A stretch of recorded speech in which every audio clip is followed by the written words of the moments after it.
নমস্কার। আমি একটা ভিডিও বানিয়েছিলাম লিভ এর লাইসেন্সির ওপরে এবং ক্রিটিক্যাল এবং ক্রুশিয়াল কিছু জিনিস নিয়ে আলোচনা করেছিলাম এবং সেটা দেখে প্রচুর লোক ফোন করেছিলেন। আমার ফলোয়ার, নিউ কামার, স্টুডেন্ট, জুনিয়র অ্যাডভোকেটস প্রচুর ফোন করেছিলেন। সেইখানে একজন কমেন্টস করেছেন, জয়রিমা ম্যাডাম। তিনি বলছেন যে এত কমপ্লিকেসি কেন, লিভার লাইসেন্সি এগ্রিমেন্টের মধ্যে এত কমপ্লেক্সি কেন, এত কমপ্লিকেসি থাকা উচিত নয়, এটা একটু সহজ সরল করা উচিত ছিল। দেখুন madam, West Bengal premises tenancy act বলতে বোঝায় প্রেমিসেস টেনেন্টদের অ্যাক্ট। কোথাও শুনেছেন ওয়েস্ট বেঙ্গল ল্যান্ডলর্ড অ্যাক্ট? শোনেননি। ট্রান্সফার প্রপার্টি অ্যাক্টটা তবুও সবাইকে বোঝায়, more liberal than West Bengal premises tenancy act. Transfer property অ্যাক্টে কন্ট্রাকচুয়াল টেনেন্সির কথা বলা হয়েছে, তার মধ্যে আপনার লিভার লাইসেন্সিও পড়ছে, যদিও লিভার লাইসেন্সটাকে টেনেন্সি বলে ঠিক বলা যায় না। টেনেন্সিটা যেরকম একটা দীর্ঘসূত্রিতা আছে, আগে 1956 অ্যাক্ট তো বংশ পরম্পরায় চলতো, হেরিডিটারি রাইট। সেখানে ভাই, দাদা, কাকা, বোন কেউ বাকি ছিল না। আর এখানে বর্তমানে 1997 অ্যাক্টে হেরিডিটারি ব্যাপারটাকে স্টপ করে দেওয়া হলো। সেখানে বলা হলো, যদি রেসিডেন্সিয়ালের ক্ষেত্রে যদি বাবার নামে রেন্টবিল থাকে, ছেলেমেয়েরা 5 বছর থাকবে বাবার এক্সপায়ারের পর, আর তার ওয়াইফ রেসিডেন্সিয়ালের ক্ষেত্রে লাইফ লং রাইট, কমার্শিয়ালের ক্ষেত্রে নো রাইট। এইটা হচ্ছে মেন বক্তব্য। এবার আসি লিভার লাইসেন্স এগ্রিমেন্ট। শুনুন, সবই হয় ভোটের রাজনীতির কারণে। টেনেন্টের সংখ্যা বেশি, তাদের জন্য West Bengal premise tenancy act.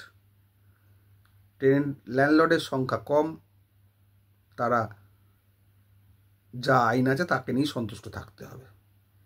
যার সংখ্যা বেশি আইন তার মতোই তৈরি হবে, এটা স্বতঃসিদ্ধ, প্রত্যেক আমলেই সেটাই দেখা যায়। যেমন যারা বাঙালি তারা দেখবেন আস্তে আস্তে বেঙ্গল ছেড়ে অন্য জায়গায় চলে যাচ্ছে কাজের সন্ধানে। দোষের কিছু নয়, গুণেরও কিছু নয়, কারণ তারা যদি এখানে কাজ না পায়, বাধ্য। দেখবেন বহু বাঙালি পরিবারের ছেলেমেয়েরা চলে গেছে ব্যাঙ্গালোর, ওড়িশা, হায়দ্রাবাদ, ভুবনেশ্বর, ইভেন রাঁচি, ঝাড়খণ্ডেও গেছে, রাজস্থান। কেন? তারা তাদের যোগ্যতা অনুযায়ী কাজ এখানে পাননি, তাই তারা চলে গেছেন। ফলে যারা বাঙালি তাদের সংখ্যা কমে গেছে।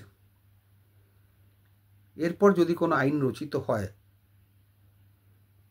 তখন নিশ্চয়ই বাঙালিদের স্বার্থ ওইভাবে বিচার হবে না যেখানে বাঙালির সংখ্যা ক্ষীয়মান ক্রমশ। আমি এটা কোনো পলিটিক্যাল আলোচনা করছি না, এটা আমার নিজের ফিলিংস থেকে বলছি। কারণ পলিটিক্স থেকে এই চ্যানেলটাকে আমি বাঁচিয়ে রেখেছি। পলিটিক্স থেকে আমি অনেক দূরে এই চ্যানেলটাকে রেখেছি, যাতে কারোর কোনো পলিটিক্যাল কথাবার্তা এখানে না হয়। আমি পছন্দ করি না, কারণ চ্যানেলটা সম্পূর্ণ লিগাল চ্যানেল। শুধু আমি একটা তফাৎ বোঝালাম বা গণতন্ত্রের নিয়ম বোঝালাম। যেখানে ভোট কম সেখানে আইন আপনাকে ফেভার করবে না, যেখানে ভোট বেশি আইন তাদেরকেই ফেভার করবে। এটাই গণতন্ত্রের নিয়ম। সংখ্যা, আমরা যেরকম দিনকে দিন আমাদের সংখ্যাটা হ্রাস করে ফেলছি, তেমনি দেখবেন আস্তে আস্তে রবীন্দ্রসঙ্গীত কোথায় হারিয়ে যাচ্ছে, হারিয়ে যাবে। নজরুল, শ্যামা সঙ্গীত কোথায় একদিন হারিয়ে যাবে, কালের নিয়মে। তার জন্যে শুধুমাত্র আমরা দায়ী নয়। আমরা যদি এখানে থাকতে পারতাম, আমাদের পরিবার পরিজন সন্তানাদি যদি কলকাতায় থাকতে পারতো বা বেঙ্গলে থাকতে পারতো, তাহলে তাদের মতোই আইন রচিত হতো, তাদের কালচার সংস্কৃতি সবই ঠিক থাকতো। কিন্তু নেই, উপায় নেই। আগে তো পেট, তারপর অন্য কিছু। মানুষ যদি খেতেই না পায়, তাহলে কালচার নিয়ে কি ধুয়ে জল খাবে? এটাই হচ্ছে কথা, খুব সত্যি কথা। আগে পেট, তারপর সব কিছু। যাই হোক, এবার কথায় আসি। উনি যে ম্যাডাম বলেছেন যে এত জটিলতা কেন, কারণ যে লাইসেন্সই তাকে ফেভার করার জন্যে, একটু স্ট্রেস দিয়েই বললাম, কারণ লাইসেন্সার ল্যান্ডলর্ড সংখ্যা ক্ষীয়মান আর লাইসেন্সিদের সংখ্যা বাড়ছে, টেনেন্টদের সংখ্যা বেড়ে আছে। সুতরাং যা হওয়ার তাই হয়েছে। তবে যখন লাইসেন্সি এগ্রিমেন্ট করবেন, আমি আগের ভিডিওতে বহুবার বলেছি, কোনো অভিজ্ঞ লয়ারের পরামর্শ নিয়ে করবেন। তাতে আপনার ফিস বেশি লাগবে, কিন্তু ভবিষ্যতের পক্ষে আপনাদের মঙ্গল হবে। কারণ এমন কিছু ক্লজ লাইসেন্সিতে থাকলে সেটা টেনেন্সিতে কনভার্ট করে যায়, এটা কিন্তু মাথায় রাখবেন। তখন কিন্তু মাথা চাপড়ানো ছাড়া কিছু থাকবে না। আপনি ভাবছেন সিনিয়র অ্যাডভোকেটদের এক্সপিরিয়েন্সদের ফিস দেবো কেন, আমি ছোটোখাটো করে বানিয়ে নিই, আমি তো সবই জানি।